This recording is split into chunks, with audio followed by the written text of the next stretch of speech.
Salut à tous! Est-ce que vous regardiez la télé dans les années 60 aux États-Unis? Eh bien, figurez-vous que moi non plus. Et dans ces cas-là, vous ne connaissez peut-être pas le petit résultat qu'on va présenter aujourd'hui, qui, même s'il est assez simple dans sa résolution, reste assez contre-intuitif. Allez, c'est parti!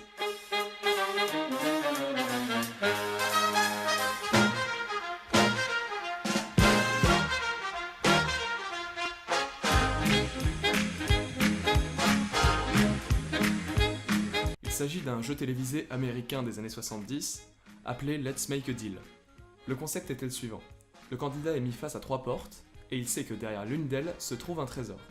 Le présentateur demande alors au candidat de choisir une des portes, par exemple ici la première, et avant d'ouvrir celle-ci, il va lui donner un choix.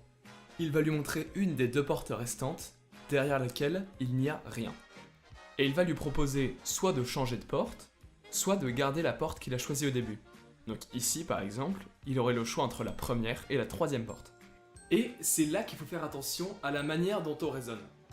On est tenté de se dire, bon, il y a 3 portes, il y en a une derrière laquelle je sais qu'il n'y a rien, donc en fait il y a 2 portes avec seulement un trésor derrière l'une d'elles.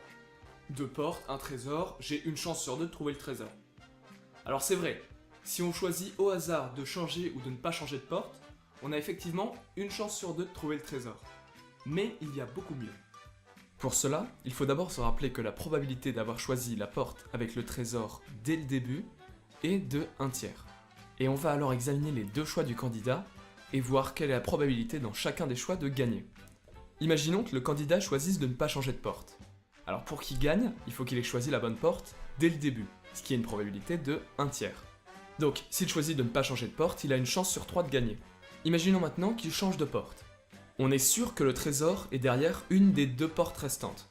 Donc, s'il change de porte et qu'il perd, ça veut dire qu'il avait choisi la bonne porte dès le début. Or, on a vu que ça avait une chance sur 3 d'arriver. Et donc, il a une chance sur 3 de perdre, c'est-à-dire qu'il a 2 chances sur 3 de gagner. Le bon choix est alors évident, il faut bien sûr changer de porte. C'est assez incroyable, hein? Avec 3 portes, un seul trésor, et avec cette technique, on a en fait 2 chances sur 3 de trouver le trésor. Alors pour les plus incrédules, je mettrai un lien dans la description vers un site qui propose des simulations, pour bien se rendre compte qu'on a en fait 2 chances sur 3. Et voilà, donc c'est déjà la fin de cette vidéo. N'hésitez pas à l'aimer et à la partager si ça vous a plu, ça aidera beaucoup le développement de la chaîne. Et dites-moi aussi dans les commentaires ce qui vous a déplu ou ce qui peut être améliorable. Et à une prochaine fois.